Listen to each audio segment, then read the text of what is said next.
Hi, good afternoon. This is Joanne Davies, Spiritualist Medium, and welcome back.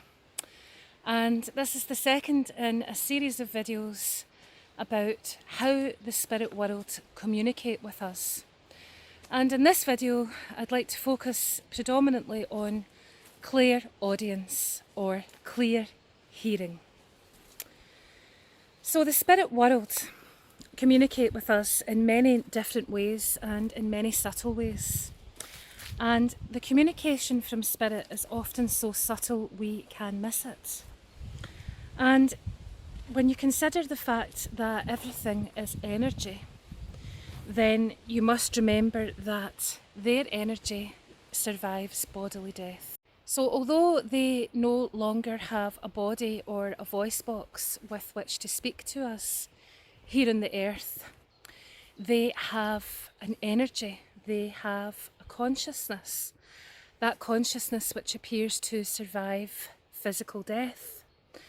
So when you consider that, then their consciousness is communicating with our consciousness.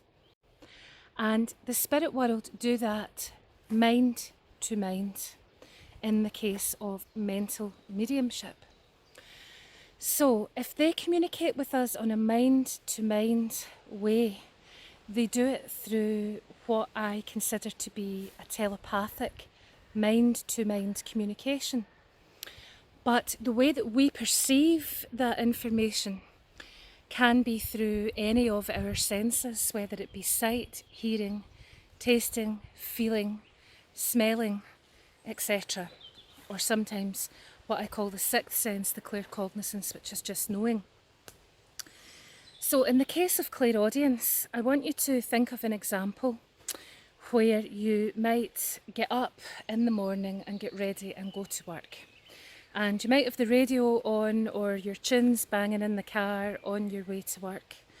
And you arrive at your place of work, take your coat off, go in, and you start your day.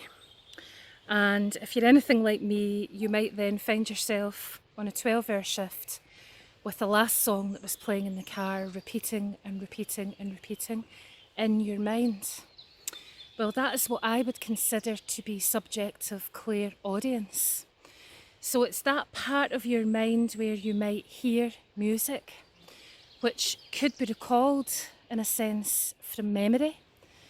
You know, if I asked you to hear There'll Be Bluebirds Over the White Cliffs of Dover right now in your head, if you close your eyes and try to hear that, the majority of you should be able to recall that tune from memory and hear it playing around like a radio in your mind. And I believe it's that same place or space, it's that same faculty where the spirit world then start to impress clairaudient thoughts in our mind, where you then hear a name being dropped in or a word being dropped in or a phrase or a song, and you think that's not my thought, that's not my own voice talking to me, or it may well be your own voice, but you realise that it's not your thought. It's quite hard to explain, but in essence it's a very simple thing. And I was talking to one of my students just the other night who for years had expected clairaudience to be objective clairaudience. So she assumed it would be a voice outside of her head. And I tend to find in mental mediumship that most of our clairaudience comes to us in a subjective way, which means it is only us who hear it in our own mind. So in the case of objective clairaudience, that would be where, again, everyone might be sitting together in a room or a church, and everyone would hear the voice or the sound or the noise from the spirit world.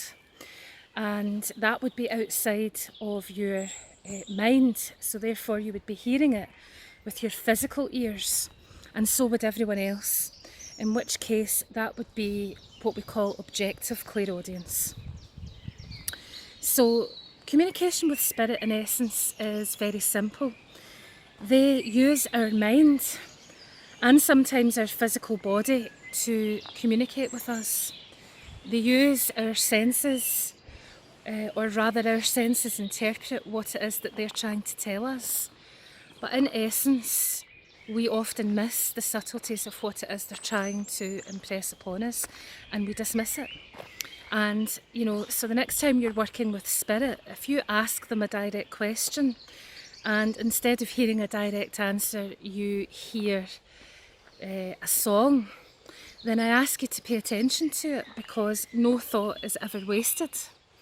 So, you know, if spirit bring a song into your mind in answer to a question, there must be something you need to interpret from that song. So for example, before I finish, imagine you were communicating with someone's mum in the spirit world, and you then asked her what her name was. And you're sitting there waiting for an answer, and then the next thing you hear, I want to break free. And all of a sudden you realise Freddie Mercury's dancing around in your mind singing I want to break free. Well, you need to ask yourself at that point, could this woman's mother's name be Freddie? No, of course not. But could her name be Elizabeth because the band is Queen? Absolutely. Or could her name be Betty or Lizzie? So the spirit world use symbolism as they impress thoughts and sounds and sights and feelings upon us. That is the language of the spirit world, is symbolism, it's symbology. And we are basically interpreters who are in real time trying to demonstrate to the to the living world what the spirit world are showing or impressing upon us in the form of symbolism. So, if you like this video, please like. If you think anyone will benefit from it, then please share. And if you'd like to see more of these videos, then please subscribe. So take care, and I'll look forward to talking to you in the next video.